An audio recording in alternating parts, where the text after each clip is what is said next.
எல்லாருக்கும் வணக்கம் and welcome back to our channel. இன்னைக்கு பார்த்தீங்கன்னா இன்னைக்கு சோனா இருக்காங்கல்ல, அவங்க ரொம்ப பழைய நடிகை தான்.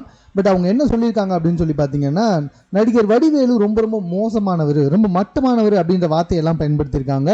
அது மட்டும் இல்லை, 1 கோடி கொடுத்தாலும் அவர் கூட நடிக்க மாட்டாங்களாம். இவங்க வடிவேலு கூட எனக்கு தெரிஞ்சு 1-2 படங்கள் நடிச்சிருக்காங்க. இப்போ இல்லை, ரொம்ப வருடத்துக்கு முன்னாடி நடிச்சிருக்காங்க.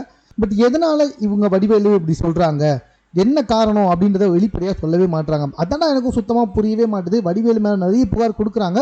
பட் என்ன காரணம், ஏன் இப்படி பேசுகிறாங்க அப்படின்றது தெரியவே இல்லை. ஆனால் இதே இன்டர்வியூவில் சோனா நிறைய விஷயங்கள் சொல்லியிருக்காங்க. நான் விரும்பி ஒருத்தர் கூட அஃபேர் வச்சுப்பேன். ஸோ அவங்களுக்கே கூச்சம் இல்லாதப்ப எனக்கு மட்டும் எது கூச்சம் இருக்கணும். ஸோ அதனால் நானும் நிறைய பேர் கூட அஃபேர் வச்சுருந்துருக்கேன், நானும் தவறாக இருந்திருக்கேன் அப்படின்ற மாதிரிலாம் அந்த இன்டர்வியூவில் இவங்களே சொல்லியிருக்காங்க.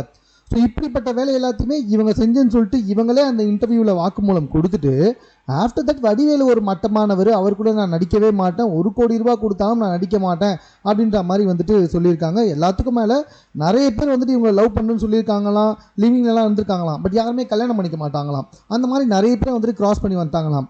இப்படி தன்னை பற்றி நிறைய விஷயங்களை ஓப்பனாக சொல்லியிருக்காங்க. Okay fine. பட் ஆனால் எதுக்காக வடிவேலுவை டிஃபேம் பண்ணாங்க அப்படின்றது தெரியல. அதுக்கான சரியான ரீசனும் கொடுக்கல. எப்பவும் போல் பொதுவாக அவருக்கு மற்றவங்களோட வளர்ச்சி பிடிக்காது அப்படின்ற மாதிரி சொல்லியிருக்காங்க.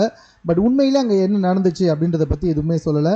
தென் பல முறை வந்துட்டு இவங்களுக்கு இந்த பாலியல் சீண்டல் விஷயங்கள் நடந்திருப்பதாகவும், பல முறை வந்துட்டு இவங்களை படுக்கைக்கு பல இயக்குநர்கள் அழைத்திருப்பதாக வந்துட்டு சொல்லியிருக்காங்க அந்த இன்டர்வியூவில். இந்த இன்டர்வியூ தற்போது வந்துட்டு ஒரு மிகப்பெரிய பூதாகரமான விஷயமாக பகிரப்பட்டு வந்துகிட்டு இருக்கு. பிகாஸ் ஏற்கனவே தமிழ் இண்டஸ்ட்ரியில் வந்துட்டு இந்த அட்ஜஸ்ட்மெண்ட் அப்படின்ற வார்த்தை ரொம்ப அதிக அளவில் எல்லா நடிகைகளாலும் வந்துட்டு பேசப்பட்டு வந்துகிட்டு இருக்கு. அப்படி இருக்கும்போது இவங்களும் தற்போது இதை முன்னெடுத்து வச்சிருக்காங்க. நிறைய விஷயங்களை ஓப்பனாகவும் பேசியிருக்காங்க. அதெல்லாம் தேவையில்லை. பட் அவங்க சொன்னதில் ரொம்ப இம்பார்ட்டன்ட் மேட்டர் என்னன்னா, வடிவேல் வந்து மட்டமானவர்ப்பா, அவர் கூட நான் எவ்வளோ காசு கொடுத்தாலும் நடிக்கவே மாட்டேன் அப்படின்றது தான். ஸோ இதுதான் தற்போது ஏன் அப்படின்ற ஒரு மிகப்பெரிய கேள்விக்குரிய சமூக வலைத்தளத்தில் ஏற்படுத்தியிருக்கு.